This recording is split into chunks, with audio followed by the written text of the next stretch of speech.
Hello friends, बीकेएसयू की तरफ से अभी 2025 की पीजी एडमिशन के लिए पीजी एंट्रेंस एग्ज़ाम पीजी प्रवेश परीक्षा लिया गया था, जो कि आपका 13 अगस्त को हुआ था। इसका आपका रिजल्ट जो है ये 6 दिन बाद ही जारी कर दिया गया, ठीक है, जो कि आपका 19 अगस्त को जारी किया गया। अब जो रिजल्ट जारी किया गया है इसके साथ ना तो आपको कोई कट ऑफ बताया गया है कि आपका कौन से कैटेगरी जनरल के लिए कौन सा है आपका, या फिर आप ओबीसी से हैं, अदर बैकवर्ड क्लास से हैं, या फिर बैकवर्ड क्लास से हैं, या एससी एसटी से हैं, कोई भी कैटेगरी आपका हो उसका आपका कट ऑफ नहीं बताया गया है। और ना ही आपको अभी मेरिट लिस्ट मिला है। और आपका जो रिजल्ट है पिछले ईयर जो आपका रिजल्ट था तो उसमें आपका क्वालिफाइड होता था या फिर नॉट क्वालिफाइड का आता था, बट इस बार आपका क्वालिफाइड वाला भी नहीं देखने को मिल रहा है। तो इस वीडियो में बात करेंगे कि अब आगे का आपका क्या प्रोसेस होगा। अगर आपको अपना एडमिशन लेना है, अपना नामांकन कराना है, तो आपको आगे क्या करना होगा, कैसे आप अपना मेरिट लिस्ट मेधा सूची देखेंगे, या फिर आपका कट ऑफ क्या होगा तो आपका एडमिशन होगा, ये आप कैसे पता करेंगे। तो चलिए वीडियो को स्टार्ट करते हैं।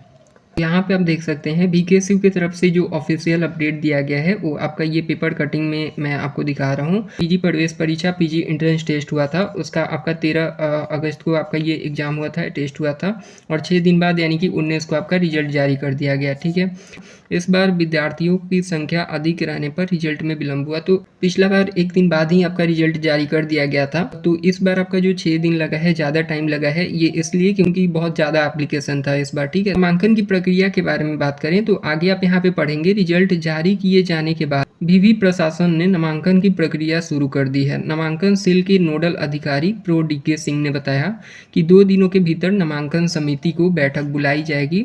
इसके बाद मेधा सूची का प्रकाशन किया जाएगा। इसके बाद में एडमिशन की प्रक्रिया शुरू की जाएगी। अगस्त माह में एडमिशन प्रक्रिया को समाप्त करने का लक्ष्य रखा गया है। अब यहाँ पे तो जैसे आपका रिजल्ट आया है 19 को, तो 19 के बाद 20 आपका, और 2 दिन बाद यहाँ पे बताया गया है, यानी कि 22 को नामांकन के लिए समिति का जो नामांकन समिति है उनकी बैठक होगी। जैसे यहाँ पे आप ऊपर में देख सकते हैं 22 को होगी नामांकन समिति की बैठक, फिर मेधा सूची का होगा प्रकाशन, और इसके बाद यहाँ पे लिखा है दूसरी दफ़ा पीजी में एडमिशन को ले आयोजित की गई प्रवेश परीक्षा। तो अब यहाँ पे मैं आपको ये बता दूं कि 19 को तो आपका रिजल्ट आया, तो 2 दिन बाद आपका यानी कि 20-21 के बाद 22 को आपका जो है नामांकन समिति की बैठक है। आज आपका 21 है, तो कल आपका जो है ये नामांकन समिति का बैठक होगा। यहाँ पे ये डिसाइड किया जाएगा कि कितना कट ऑफ रहेगा, और मेधा सूची जो मेरिट लिस्ट है डिस्कस किया जाएगा। उसके बाद फिर अगला दिन आपका जो मेधा सूची है, जो आपका मेरिट लिस्ट है, वो आपका जारी कर दिया जाएगा। आपका जो मेरिट लिस्ट होगा वो अगला दिन ही जारी कर दिया जाएगा। ठीक है, और जब आपका 22 को बैठक होगा नामांकन समिति की।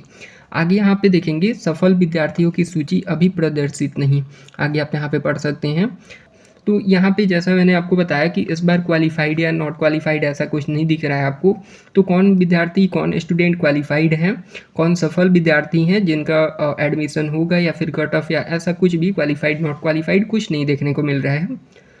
ठीक है, इधर सफल विद्यार्थियों की लिस्ट अभी प्रदर्शित नहीं की गई है, सिर्फ रिजल्ट का स्कोर ही प्रदर्शित हुआ है। तो जैसा मैंने आपको बताया अभी सिर्फ आपका जो है वो रिजल्ट स्कोर देखने को मिला है, ना आपको क्वालिफाइड नॉट क्वालिफाइड कुछ आपको मेरिट लिस्ट या फिर कट ऑफ कुछ देखने को नहीं मिला है। पीजी की कुल 5,998 सीटों पर एडमिशन लिया जाना है। सबसे अधिक जो आवेदन हुआ है वो इतिहास, भूगोल, आपका हिस्ट्री और ज्योग्राफी में हुआ है, तो इसमें आपका कट ऑफ जो है वो भी बहुत ज़्यादा होगा, तो इसमें आपका कट ऑफ भी हाई होगा। तो यहाँ पे आप देख सकते हैं कट ऑफ अधिक जाने की उम्मीद है।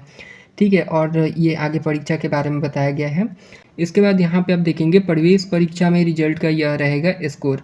परीक्षा में सफलता के लिए 40% अंक जो है वो जनरल कैटेगरी के लिए, ठीक है, जो जनरल कैटेगरी है 40% जो है आपका वो जनरल कैटेगरी के लिए सीट जो है वो रहेगा, निर्धारित किया गया है। और वही 30% अंक जो है आरक्षित श्रेणी के लिए निर्धारित है। ठीक है, जो आरक्षण जिनको मिला है तो उनके लिए 30% है।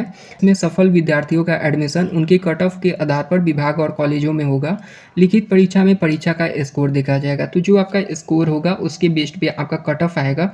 जो आपका कट ऑफ होगा तो उसके बाद फिर आप क्वालिफाइड हैं या फिर नहीं हैं, ये आपका फाइनल हो जाएगा। जब क्वालिफाइड अगर आप होते हैं तो क्वालिफाइड के बाद फिर आपका मेधा सूची जो मेरिट लिस्ट है वो जारी कर दिया जाएगा। अब जब मेरिट लिस्ट आपका जारी होगा तो फिर मेरिट लिस्ट के हिसाब से आप अपना एडमिशन ले सकते हैं, नामांकन करा सकते हैं। ठीक है, तो यही अभी आपका अपडेट है। अभी आपका कुछ ऐसा मेरिट लिस्ट या फिर कट ऑफ का अभी कोई जारी नहीं किया गया है ऑफिशियली। ऑफिशियली ऑफिशियल ये अपडेट दिया गया है, जो कि मैं आपको दिखा रहा हूँ न्यूज़पेपर का। यहाँ पे आप देख सकते हैं जो नोडल अधिकारी प्रो डीके सिंह है, उन्होंने बताया है कि 2 दिनों के भीतर नामांकन समिति की बैठक बुलाई जा रही है, यानी कि 22 को। ठीक है, तो आपका कल ये जो है नामांकन समिति का बैठक होगा, फिर आपका मेधा सूची जो मेरिट लिस्ट है ये जारी किया जाएगा, और कट ऑफ के हिसाब से क्वालिफाइड अगर आप होते हैं, नहीं क्वालिफाइड होते हैं, उसके हिसाब से फिर आप अपना मेरिट लिस्ट में देखेंगे, और आपको उसके हिसाब से आपके कट ऑफ के आधार पे विभाग या कॉलेज में आप अपना एडमिशन कराएंगे। आपका जो भी विभाग या फिर कॉलेज मिलता है वहाँ पे आप एडमिशन कराएंगे, जो भी आपका प्रेफरेंस जैसे होगा। ठीक है, तो इसके हिसाब से आपको एडमिशन कराना होगा। तो टफ का तो अभी कुछ ऐसा नहीं बोल सकते हैं कितना हो सकता है। जैसे यहाँ पे लिखा भी है कि इतिहास और भूगोल में बहुत ज़्यादा आवेदन था, बहुत ज़्यादा स्टूडेंट शामिल हुए हैं, एग्ज़ाम दिए हैं, तो इसलिए इसका कट ऑफ जो है वो हाई जाएगा। बाकी का अभी कोई कट ऑफ नहीं कर सकता। एक पेपर 2 का लेवल जो है वो काफ़ी हाई देखने को मिला था, तो उसके हिसाब से एक 100 के आसपास का स्कोर जो है वो एक सही था, लेकिन अभी 150 170 तक भी आया है किसी का, जो कि बहुत सारे मतलब बहुत सारे सेंटर पे चीटिंग भी हुआ है, तो उसके कारण शायद ऐसा उनका रिजल्ट देखने को मिला है। तो अभी इसमें कट ऑफ का तो कुछ नहीं बोल सकता। बाकी जैसे आपका कल नामांकन समिति बैठक होता है, उसके बाद जो भी आगे अपडेट होता है तो वो मैं आपको यहाँ पे बता दूंगा। ऐसे ही अपडेट के लिए चैनल को सब्सक्राइब कर लीजिए, और कोई क्वेश्चन है कमेंट कर सकते हैं।